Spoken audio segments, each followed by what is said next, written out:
The hallway was alive with the thunder of footsteps and slamming lockers as students poured into their classes, but for Liana Taylor, it was just another day of keeping her head low and trying not to be noticed.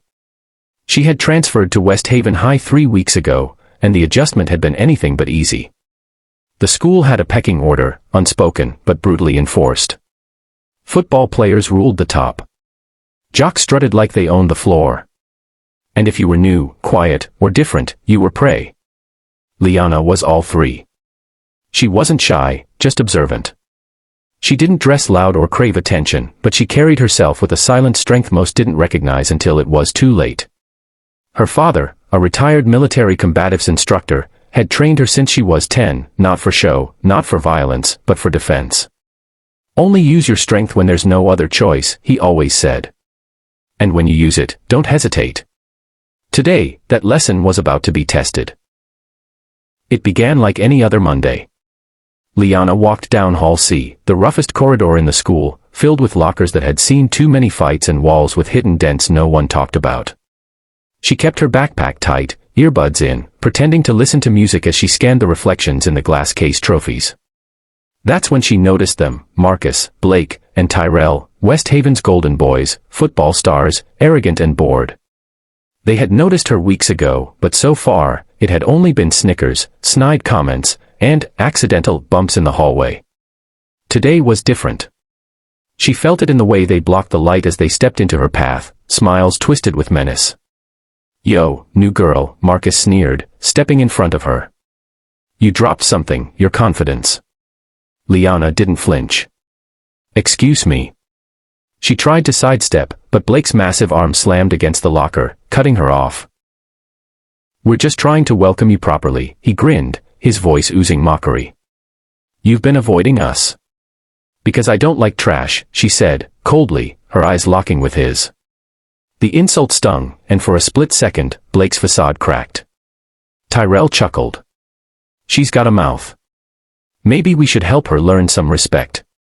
Suddenly, Marcus lunged forward and shoved her back. Her shoulders hit the locker hard.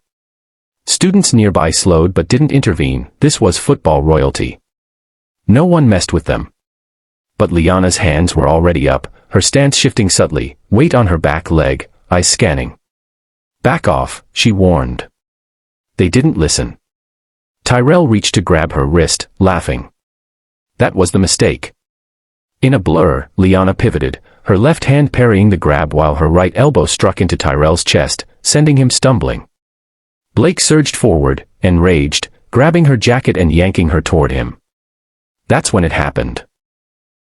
Her right knee rose like a spring-loaded hammer, slamming into Blake's groin with brutal precision. The impact echoed, a mix of pain and silence swallowing the hallway. Blake collapsed, his mouth wide but no sound coming out as he crumpled like a dropped statue. Marcus froze, stunned. Liana stared him down. "You want some too?" she asked. Marcus backed up, holding his hands out. "Yo, she crazy," he muttered, grabbing Tyrell and dragging him away. Phones came out. Whispers surged like wildfire. Someone shouted, "She just dropped Blake. He's done for the season." A teacher finally emerged, but the damage, or justice, had already been dealt. Blake was down, groaning in agony, and Tyrell limped beside him. Marcus's swagger was gone. The Queen of Calm had become the Storm of Steel. Liana exhaled slowly, adjusting her backpack. She didn't smile. She didn't cheer. She walked to class like nothing happened, but inside, the fire her father lit years ago had finally burned through the walls of fear. That night, the video hit social media. New girl ends football bully season with one knee. Views skyrocketed.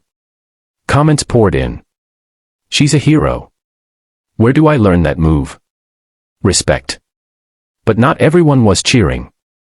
The school board wanted answers. The football coach wanted revenge. And Marcus. He wasn't done yet. He had bruised pride and a need for payback. But Liana wasn't scared. She wasn't running. She had drawn a line in blood and bruises, and she would stand on it. Because no one pins her against the wall again. Ever. To be continued.